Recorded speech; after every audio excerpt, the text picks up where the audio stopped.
Hello and welcome to another episode of the Fifth Quarter Sportscast. You can hear my buddy, he's cheersing again. I am Jared Judy. I'm here with Todd Corley as usual. Cheers. All right. Well, let's not waste any time. Let's jump right in. So we just got done watching the Buccaneers struggle yet again, looking at some Week 7 action and kind of recapping some of that and the start of Week 8. It seems to be a common theme. A lot of these 3-3 going into Week 7, now 3-4 teams, just a lot of the favorites seem to be struggling. I don't know what's going on. You got San Francisco just signing McCaffrey, and they got blown apart by the Chiefs. You got the Packers getting handled yet again. You got the Buccaneers getting beat up on by a CMC and Robbie Anderson-less and a Baker Mayfield-less and a coach-less Carolina Panthers. They just got dismantled. I don't know what happened there. You know they do say less is more, Jared. Apparently, that was kind of the running joke. Maybe they should get more talent, get rid of more talent. Maybe they'll win more games.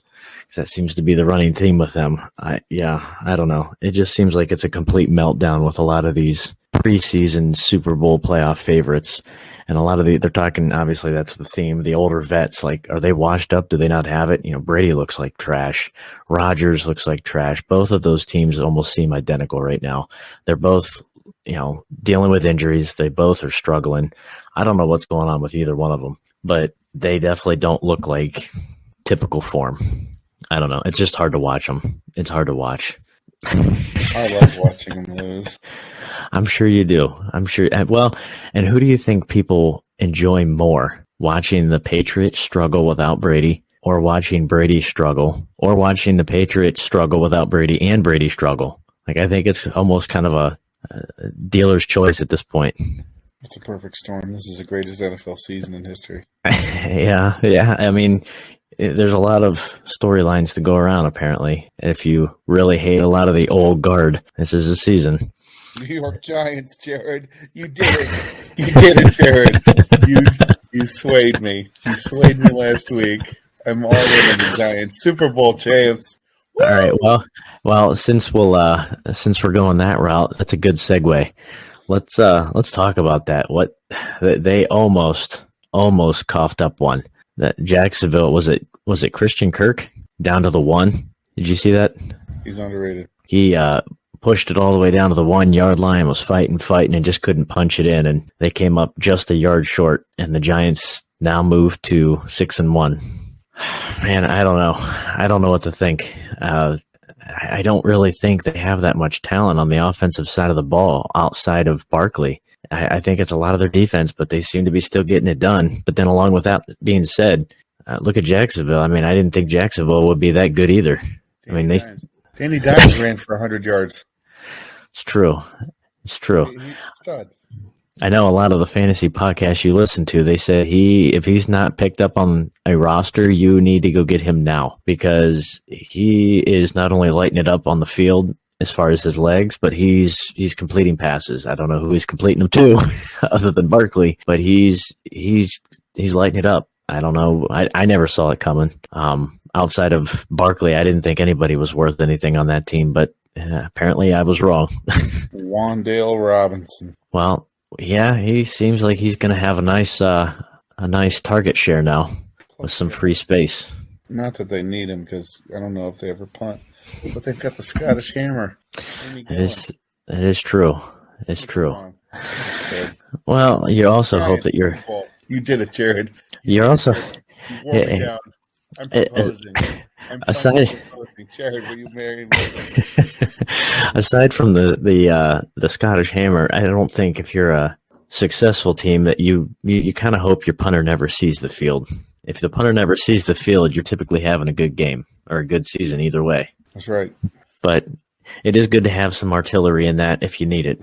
We'll go ahead and skip over number 3 here. We'll get to that a little bit later. But jumping back as far as Mahomes here, Mahomes and San Fran, how many times can you see a team get behind and then somehow come from behind and just pull it out either just squeak by to get the win or just straight up blast the other team. Like, it seems like almost every single week since Mahomes has been there, that Chiefs team could be down by 24 or they could be down by 2, and somehow it doesn't matter. It absolutely does not matter. I think it was it the Vegas game? I think it was the Vegas game where they were down pretty heavy at one point and they were favored. And then I looked at the money line, and all of a sudden it was really, really good for them about midway through the third. So I hammered the money line, and just like clockwork, they pulled it out and it worked out. But it's just like, I don't know.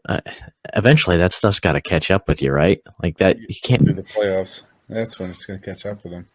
Yeah, but I mean, they lose in the Super Bowl to the Giants. Yeah, I mean, who was that game?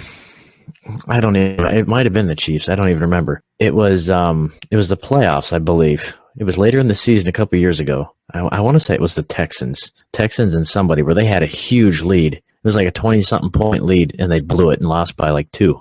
Was that against the Chiefs? I don't even remember what year it was. I just remember looking at the score at one point and thinking, "Holy crap, man! They are out big." And then I walked away from the TV, and I remember I was putting up Christmas decorations and stuff, and I came back. I'm like, "Are you kidding me? They lost?" Like, I think it might have been the Chiefs.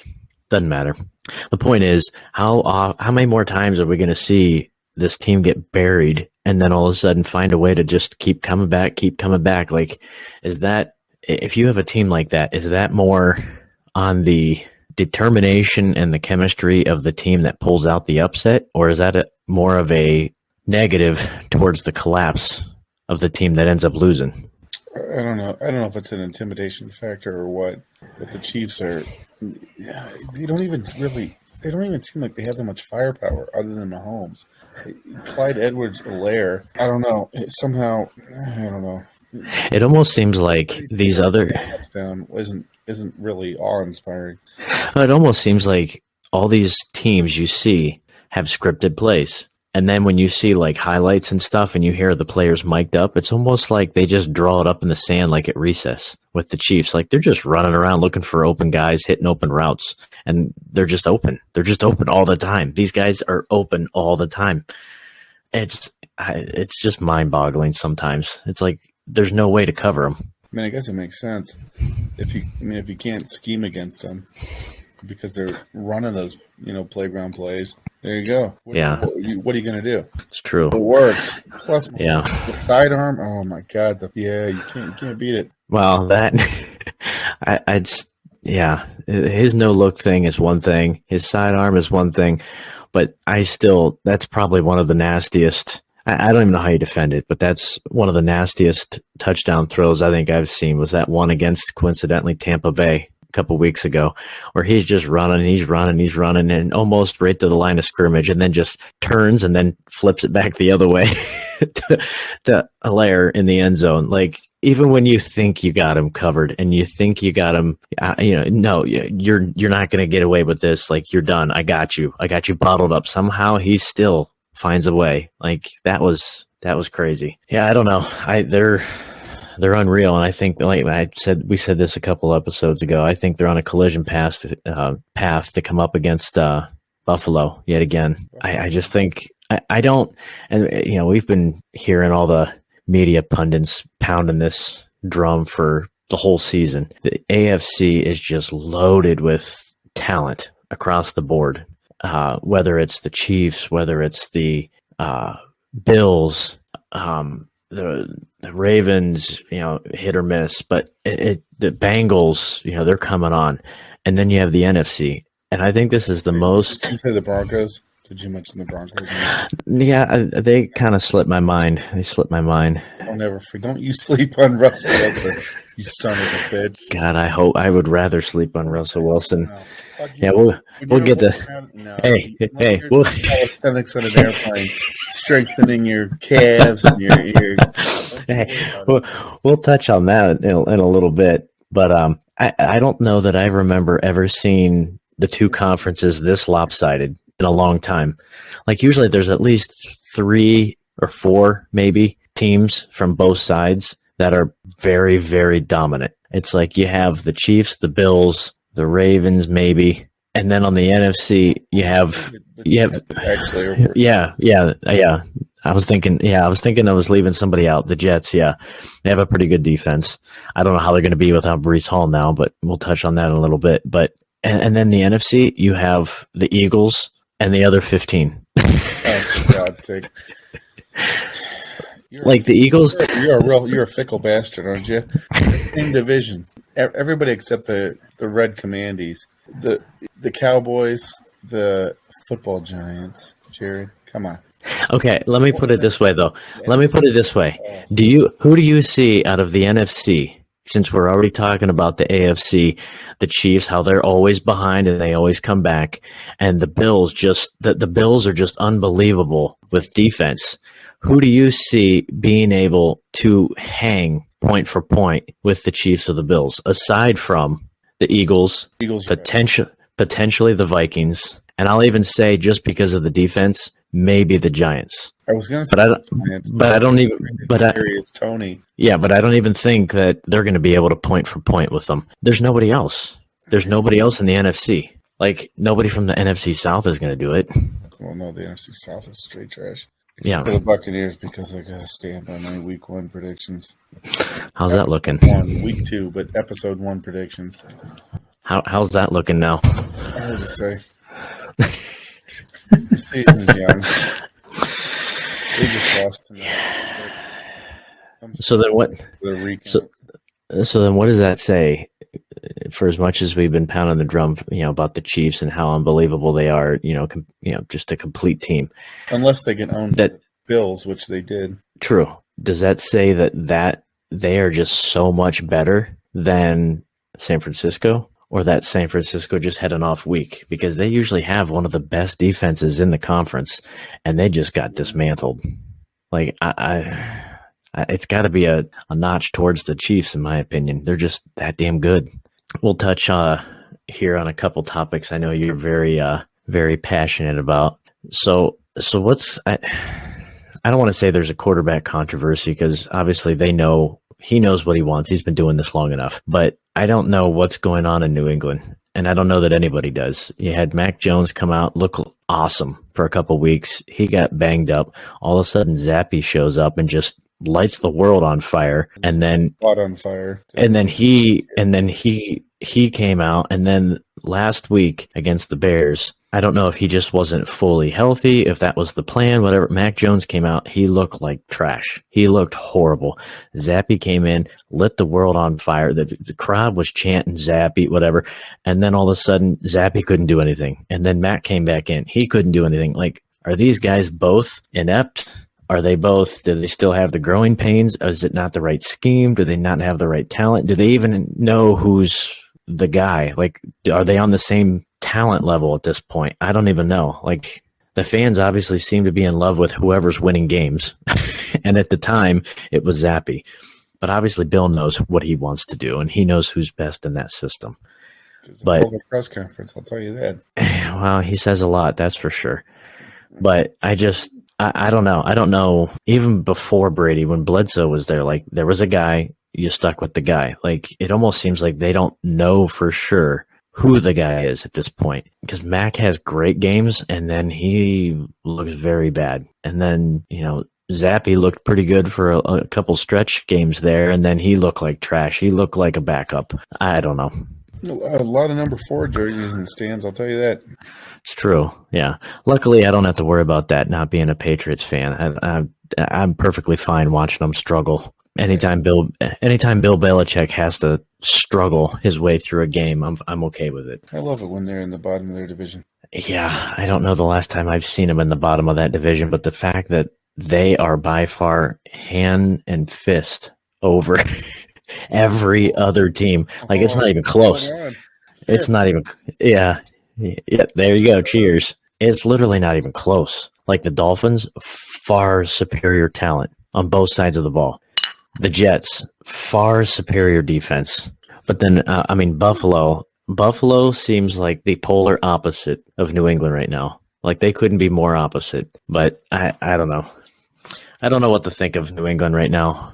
I don't know that they know what to think of New England right now. Do you wanna get on a little tirade here before we move to the Bengals about your Browns getting screwed yet again? I mean, false start on the offense seems completely reasonable when members of the defense are pounding you as you're sitting completely still, moving them back 5. Trajectory of a kick for Cade York. It just seems par for the course with the referee and the officiating, right? That seems pretty standard. It's ridiculous. It's being a Browns fan is the hardest thing in the world. It's terrible. You have no idea. This is why I drink half a fifth of 1800 a week, and in this week it's like a case and a half of Yuengling and Budweiser. Is that because you finished out the 1800? Yeah. This show was going to be brought to you by 1800, but the sponsors forgot to send reserves. Slumming it. I'm drinking Budweiser. Thanks, Indev. Oh, which perfect segue. Germany, this week's NFL across the globe is played in Munich, I think. I don't know. Yeah, Munich. You're gonna have to be drunk today with that one, but hold off on that one. Let's get to a positive note before we take a downward spiral. Yeah, well, not with that game, but let's touch on the Bengals, and then we can lead into your studs and duds because they kind of go hand in hand. Burrow and Chase just unbelievable, lighting it on fire. Jamar Chase, that's like in a row. Yeah, I mean. Granted, it is the Falcons, but holy crap! I know. I think Burrow rushed for a touchdown and threw 4. And I think Chase had 2 of them. Oh yeah, he made him look good. I think they said he had like 500 yards of offense. Burrow did. Like that's unreal. And if they keep up like that, there's a very good chance they might have something to say about Chiefs and Bills down the stretch of the playoffs. Like that's some pretty impressive numbers. Yeah, stay healthy. Yeah. Well, with that being said, news broke today. News broke today that your boy Chase is dealing with a hip injury. He's going to be out 4 to 6 weeks.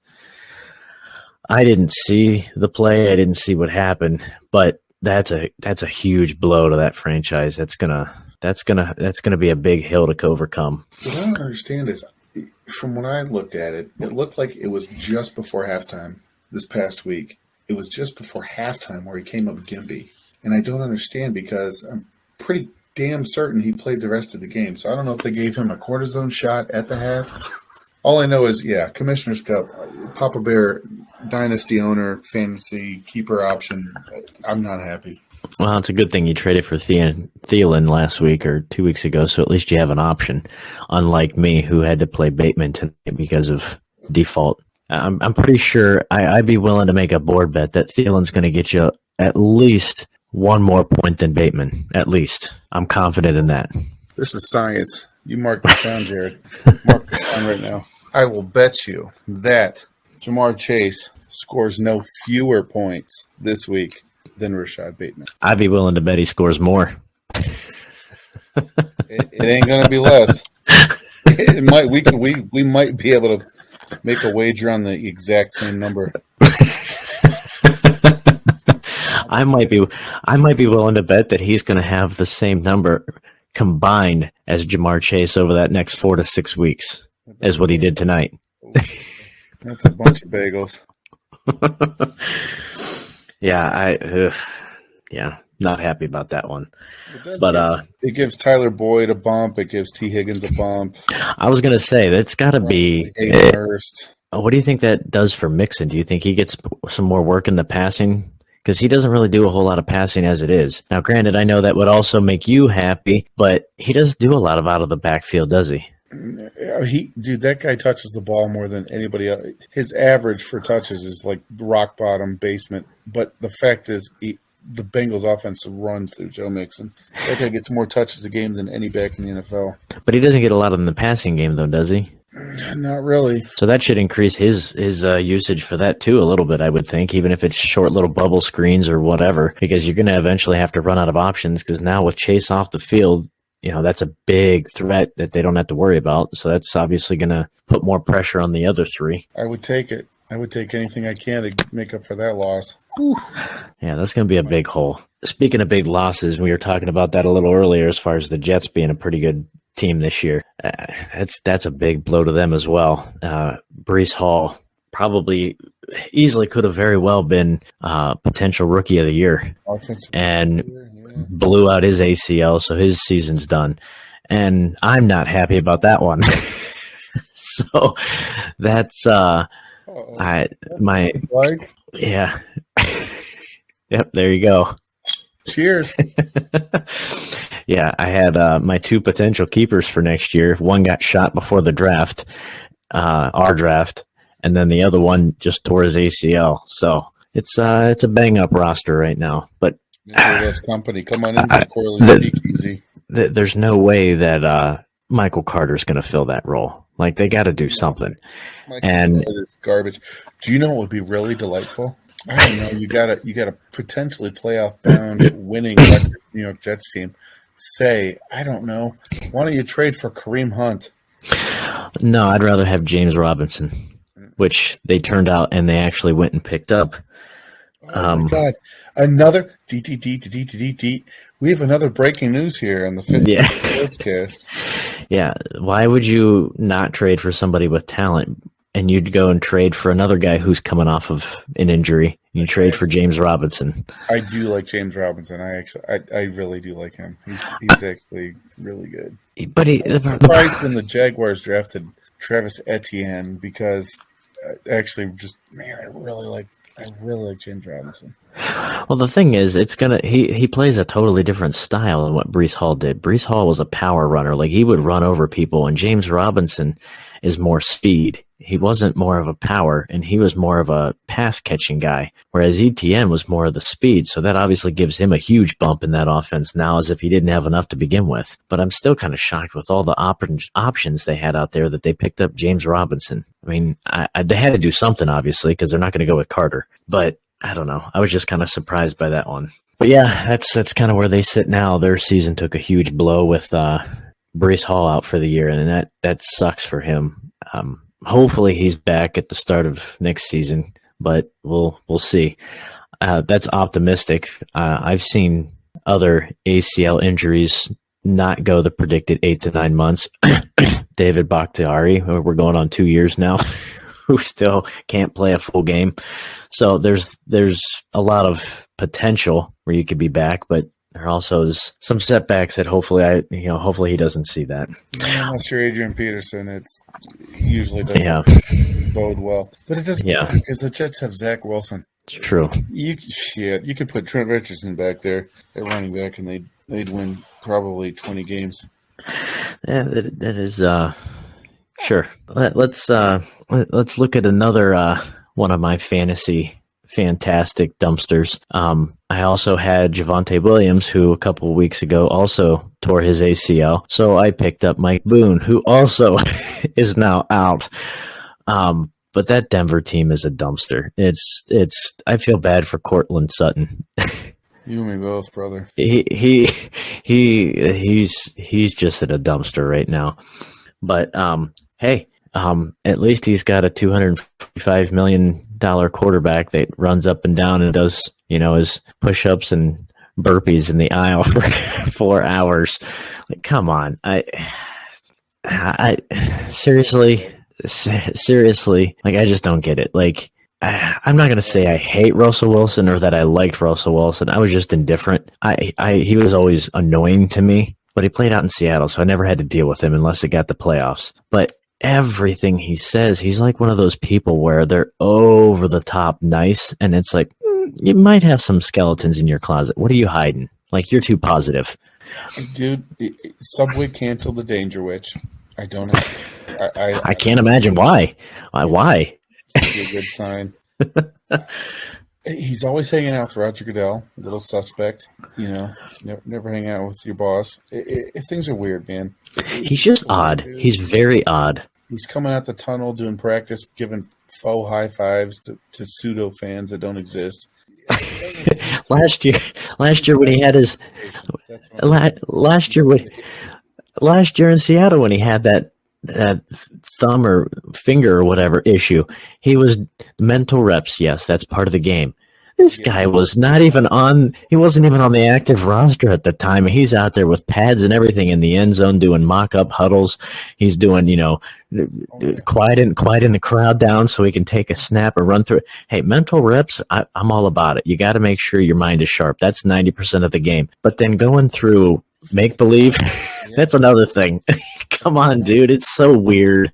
Everybody was like praising him. Wow, look at the work ethic. Look at what he's doing. Now I think everybody realizes this dude's a sociopath. He's full of it. It's all a show. He's a lunatic. And you know what? I'll put it this way. I love him.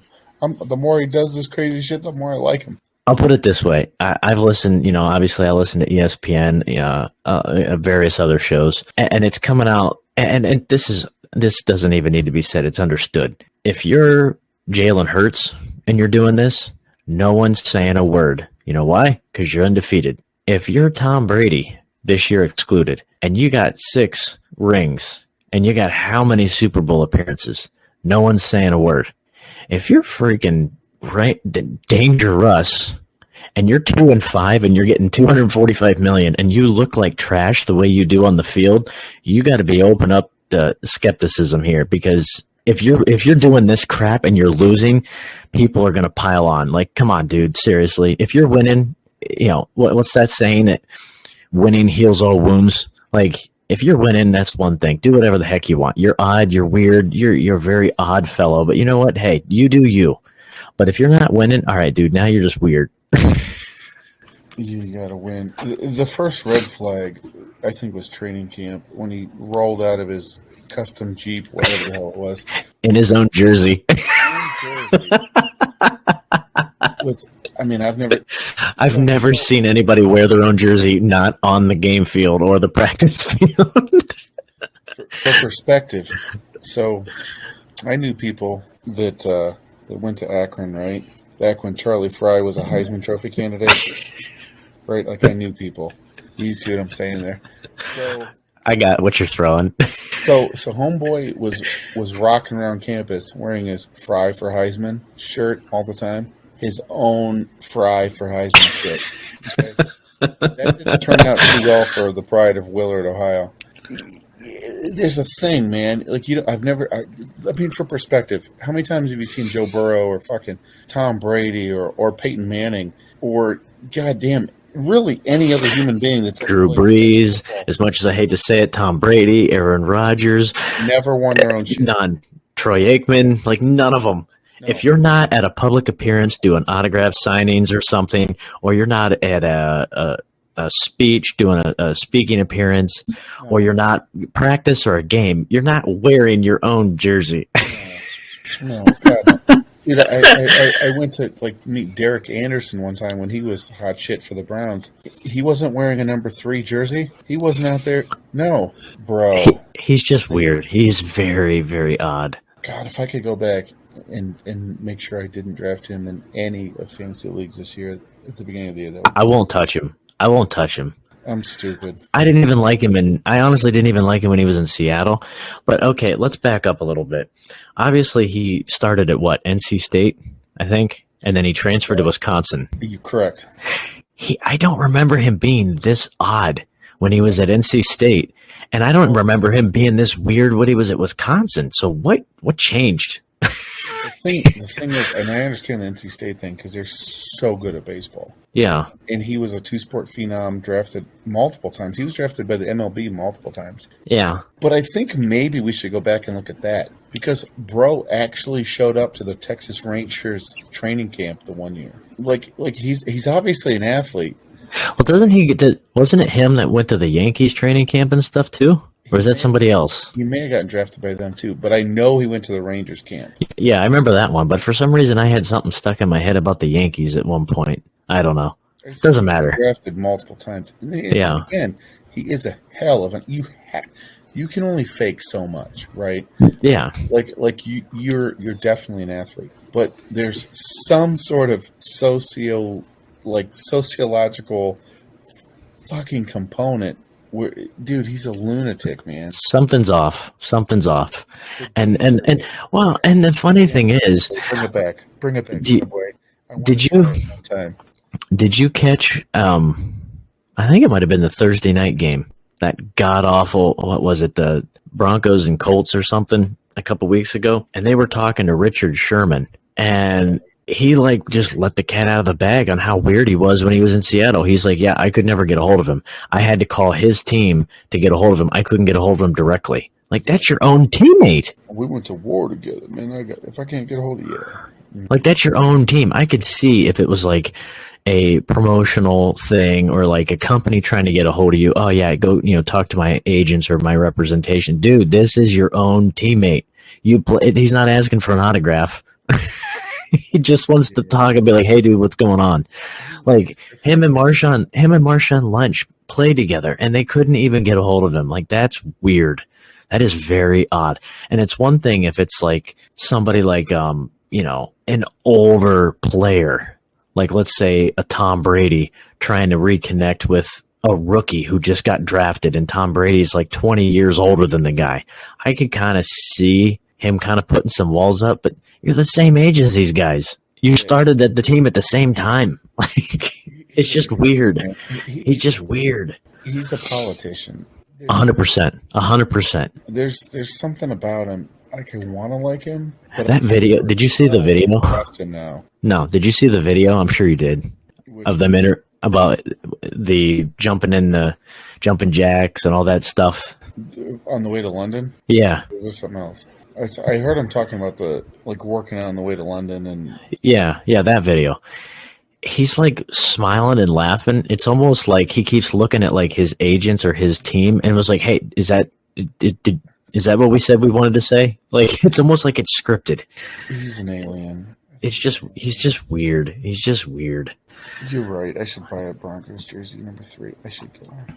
I can't believe you don't, to be honest. I might get one. I might try to find a Seahawks number 3. Well, chances are there's probably plenty available. I'm a consumer. I'll buy everything. Not only that, but I had to laugh because, listening to the shows I listen to. Yeah, don't you dare name it. I'm not. Relax, settle. But there's shows out there, and I listen to that have former players. And even these former players. Quanters? No, linebacker. There you go. Linebacker and a lineman, 2 different shows. They even say, I don't know that I've ever, A, worked out in a plane in such a confined space, and B, for 4 hours. Like, that seems excessive.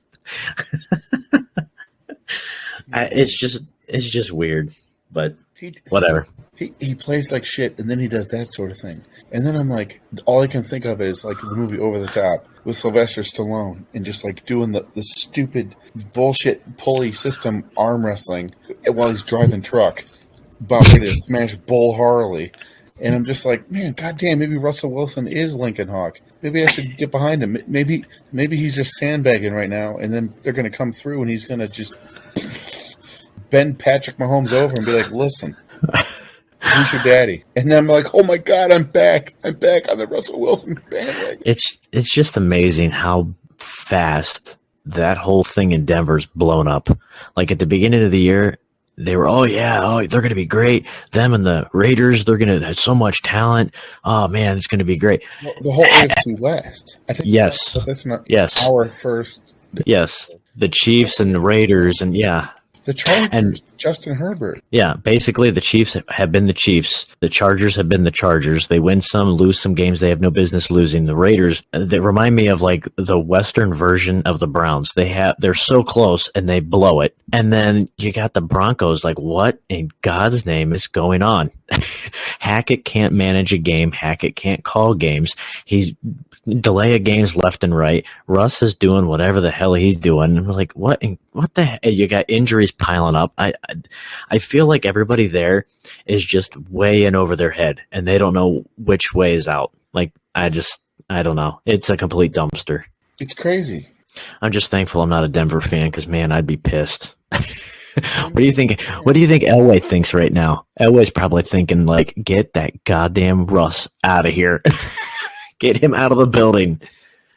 John Elway can lick on all of my scrotal region. That man ruined my childhood. Okay, as a Browns fan, ruined my childhood. So I've never been happier. Elway can sit back. I'm done. I'm done with him. I mean, he ruined parts of mine just for the fact that he beat my Packers in another Super Bowl. So Beat the Packers. Yeah, I remember that. otherwise, we would have been the first team to go back to back. Actually, I was a Packers fan that day. I think most people were. Yeah, I don't know. I think we can wrap that up, though. The Denver Broncos are just a complete implosion.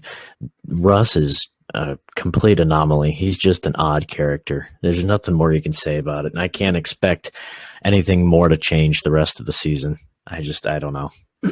Yeah, I'm a PK fan now, too. Oh, God, I don't know that I could ever bring myself to that. I mean, obviously it shows that he was right, but God, I don't know. I don't know that I could ever bring myself to admitting that. I would rather tolerate him more than Russ at this point, but I don't know that I could ever bring myself to say I'm a fan of his. I don't know, man. He was banging co-eds at USC, and he's allegedly. Okay. On behalf of the Fifth Quarter Sportscast, allegedly. No, you're right. We're going to get sued. I don't have any money, but we're going to get sued. So, allegedly, there's reports out there that, perhaps he may have done some commingling. He may have stuck his puck in some 5-holes out there in Southern Cal. He also somehow brought back Geno Smith. Jesus Christ, Geno Smith is relevant. Well, and it's funny. Top 10 NFL quarterback. Well, at least. And it's funny because you see how quick the narrative changes. Like at the beginning of the season, everyone was like, "Oh, Denver's going to be a real contender." Seattle, they're in rebuild mode. They're just tanking. They're dumpster. They have no talent left. Geno Smith looks like a 5 times better team without Russ than Denver does with Russ. Like I feel like Seattle came out better on that trade.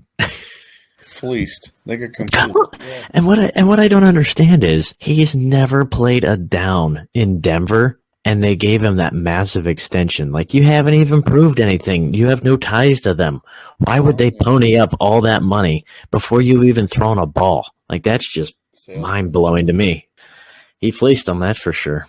God, it's amazing. I love it. I love it. Talking about another franchise that got fleeced, and we'll move away from that dumpster and move to another one. Matt Ryan, yet another quarterback that Indy's paid hand over fist for. The last year it was the Carson Wentz experience that didn't pan out. Now this year it's the Matt Ryan experience, and that doesn't look much different.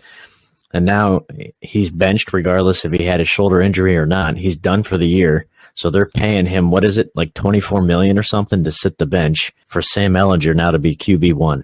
Like, talk about a use of funds. Jeez. I don't know. Matt Ryan doesn't even look like he's the same at this point. Like, they've got the perfect 500 record. Like, truly, 3-3-1. I mean, he at least looked respectable and mediocre average and a game manager, I guess, if you will, when he was in Atlanta.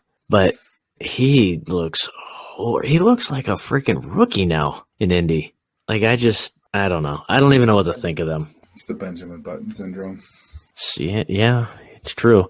I mean, I'm just tainted a little bit because I also have ties in my fantasy to other Indy players, and they're not doing so well either. So maybe I have more hatred towards them than most. But Jonathan Taylor looks irrelevant at this point. There's no receivers in that offense that I can say I would really feel comfortable starting every single season, every single week. I mean, obviously Pittman's the number one, but when you got Matt Ryan throwing to you, I mean, is he really plug it in and forget it every week guy? I don't know. You come into this world shitting in a diaper, and you go out this world shitting in a diaper. Well, and I'm more on the latter than the former. Well, and I just think it's funny because Jim Irsay is all about oh, we're going to get a good quarterback in here. We're going to turn this thing around, whatever. And he runs out and gets Carson Wentz, and that blew up in his face. And he's like, we need somebody that has leadership, that can rally the team and, get along with Frank Reich and whatever. So then he goes out and gets Matt Ryan, raves about Matt Ryan. And then it's like, what happened? Like, that didn't turn out to be any better. It's like, all right, well, there goes another wasted year. And it's guys that, guys like Pittman and Taylor, that's costing them years, because obviously this is a young man's game, and you just waste a year off of their potential. Showing you this live, Jared. I see it. This is it. Oh, not a single soul. Well, the only guy I even saw moving was the guy, the deep guy, waving his arms to get the crowd hyped up. Interesting. There it was, live on the Red Zone. For those of you at home, I'm watching Red Zone. I just tuned in, my compadre, Jerry Ed Judy, on the Browns-Ravens abortion, where the Browns got called for a false start. Yeah, that's the first time I've seen it, but they don't see what the flag was on. Yeah, it's funny because neither did the other 6 million people that were watching at home. Hey, the refs saw something, though. Yeah, they did. Their fucking bank accounts. Yeah, exactly. I'm done with the NFL. Well, God, before you get too deep in there, we'll finish this up. No.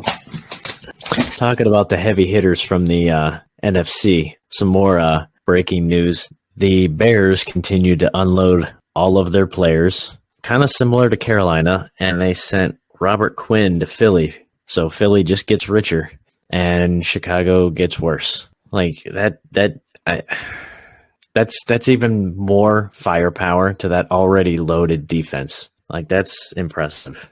And of course, the Bears are doing Bears things. I saw on Twitter, Albert Breer, he posted that the Bears are picking up $7.1 million of Quinn's remaining salary for this season.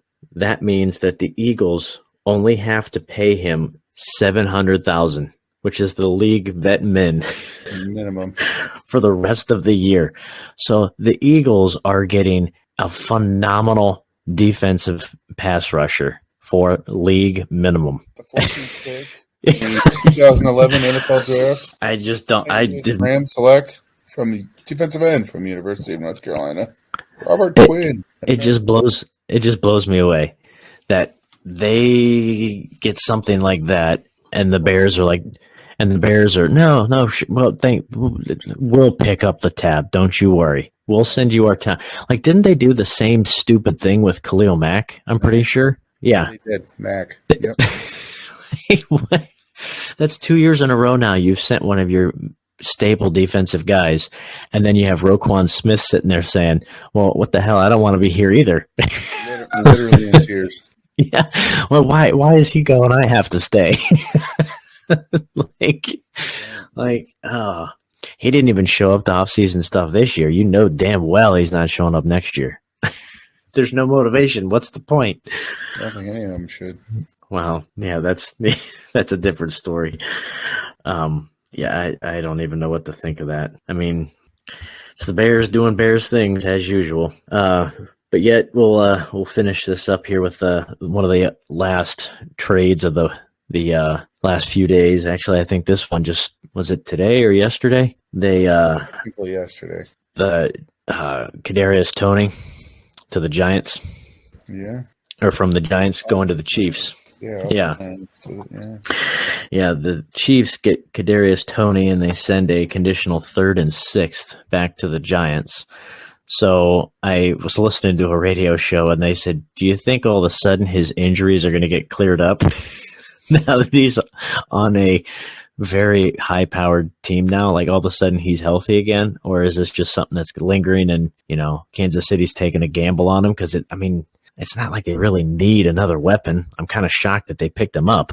When he's good, he's good. Absolutely. The problem is him and Galladay are useless because they can't stay on the field. But if he can stay on the field, I can't even envision how the Chiefs are going to use him, because there's so many weapons. Like, there's only so many plays. I mean, you only typically get, 40, 50, maybe if you're lucky, 60 70 plays if you're really good. There's only so many balls to go around. Yeah, last time I checked, there's only one ball each play. So yeah, I mean, you're rolling the dice as far as fantasy is considered. I mean, you're rolling the dice. You're either going to get like 2.2 a game, or you could get 22 points a game. Well, and it doesn't help that he even came out and said, like, hey, we don't have a game plan on who this game, each week is getting the ball. Like, each week it could be another hot guy. So just keep that in mind for fantasy. Like, Mahomes even said that at the beginning of the year. I'm like, well, that's not a good ringing endorsement for me to pick up anybody on your team. Obviously, everybody wants a piece of the Chiefs offense, but who do you pick if it other than Mahomes? Who do you pick? If it's Mahomes and Kelsey, those are the only real sure ones I would probably take. Other than that, you're shooting blind. That's it. But that's the thing. I mean, everybody, when you got a stud talent like that, spread that ball around. Yeah, I mean, everybody knows they're going. I mean, shit, playoffs. You can punch that ticket right now. Probably the Super Bowl, unless the Bills can stop them. Well, and that's what makes it hard on defenses is there's just so many weapons. Like, if they're all lined up on the field at the same time, like, who the hell who's the guy? If Belichick's thing is take away their top talent, make them beat you somewhere else. So who's their top talent? Like, who do you take away? Everybody's a viable option. Like, it's crazy. It'll be fun. It'll be fun. Yeah. Well, we'll wrap this week up with a couple of your studs and duds. Let's see here. Bring it up. If you let it roll, I'll tell you right now. So for the studs, we got Josh Jacobs, Kenneth Walker, Jamar Chase, and Austin Eckler. And it's kind of a split vote. We got Josh Jacobs leading at 67% and Kenneth Walker at 33%. Your thoughts? Josh Jacob, like I had him. He was one of those basically do not draft, but I wasn't going to pay the price for him this year. And so far, dude, he is kind of bit you in the ass if you didn't take him. He has. I'll tell you, blown up, man. I'll tell you what. If I had to do it over, I would take Josh Jacobs at 12 instead of JT. I probably wouldn't be 2 and 5. I'll tell you that much. Hell yeah, dude! Oh my god! Well, this week alone, 143 yards, 3 touchdowns. Yeah. I mean, there's only one person who outscored him this week, and that was Burrow. Yeah. Quarterback. I mean, good God. Yeah. Well, and Burrow had 500 yards and 4 touchdowns. So that's crazy, man. Yeah, I voted for him in our poll solely because Burrow threw 4 touchdowns. 4 touchdowns, 500 yards to, offense, and Jamar Chase is his number one guy, and that he does that pretty frequently. So I'm like, okay. Eckler, he's been doing this for a couple couple games in a row. Woke up though, Eckler. It took him a couple weeks before Eckler got going. Exactly. Again this week. Yeah, but then you look at Josh Jacobs for the production and the amount of yards he had and 3 touchdowns, like he was just a bulldozer. Like nobody could stop him. And it's not somebody that you expect. Like when you look at the Raiders, until obviously now he has this streak, everybody that pays any attention to the game is going to Devontae Adams. He's the weapon we got to stop. No one out there is saying, well, we got to stop this Josh Jacobs guy. No, it's Devontae. We got to stop Devontae, just like it was in Green Bay. And the fact that he blew up to that much, like that was impressive to me. I mean, and honestly, that may very well be because over here on the East Coast, living in Midwestern Ohio, Midwestern United States, you don't get to see a lot of Raiders games. So, like, the little bit we do see or I see is going to be on Red Zone channel. It's mostly the highlights, yeah, so or the primetime games.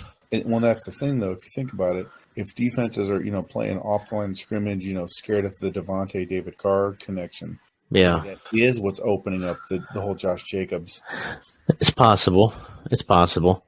But if they what happen now is, and if you're thinking about this from a fantasy standpoint, what's happening now? If defenses start scheming towards stopping Jacobs because he's just been a horse these last weeks, it'll open it up for Devontae.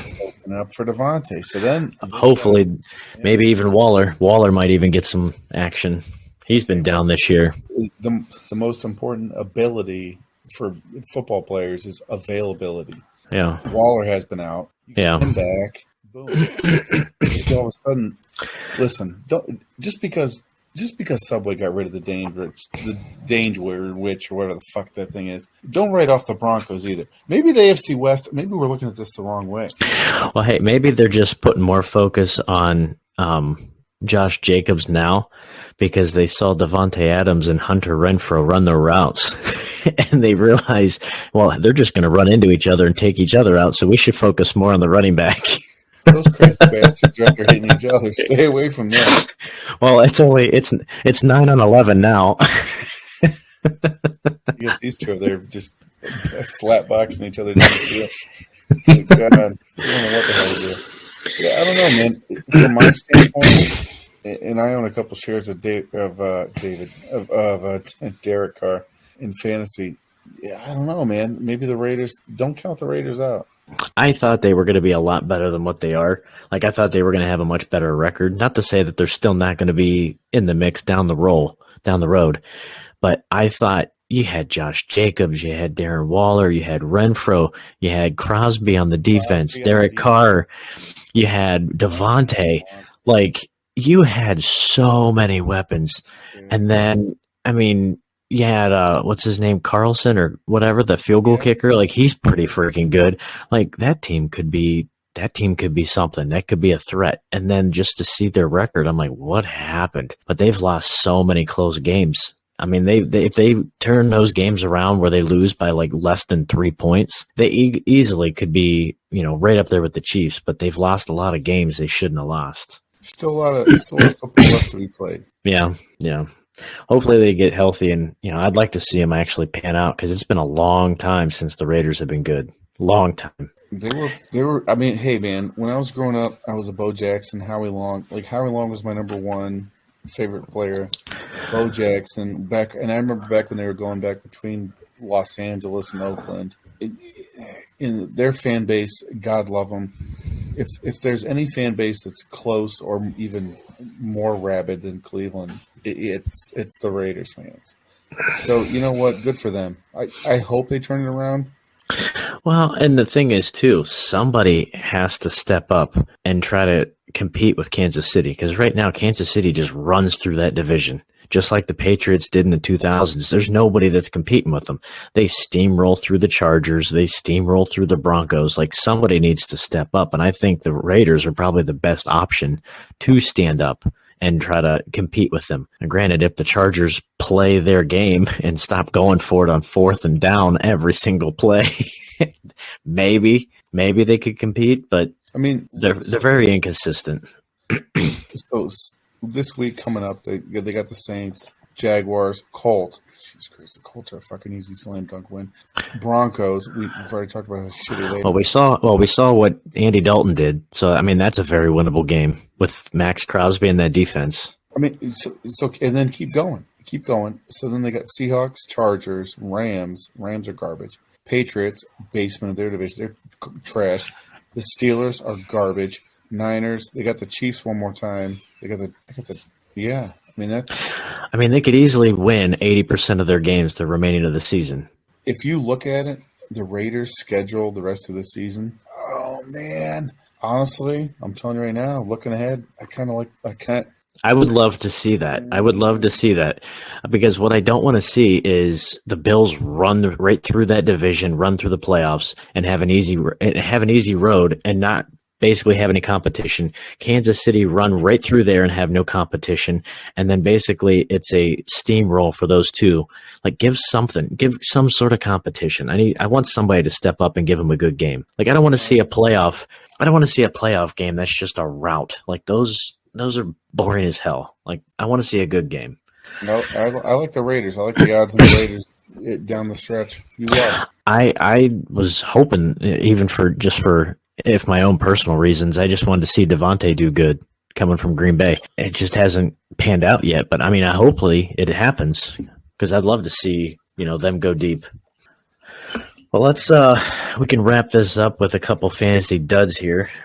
We got Michael Gallup, Mark Andrews, Romeo Doubs, and Corey Davis.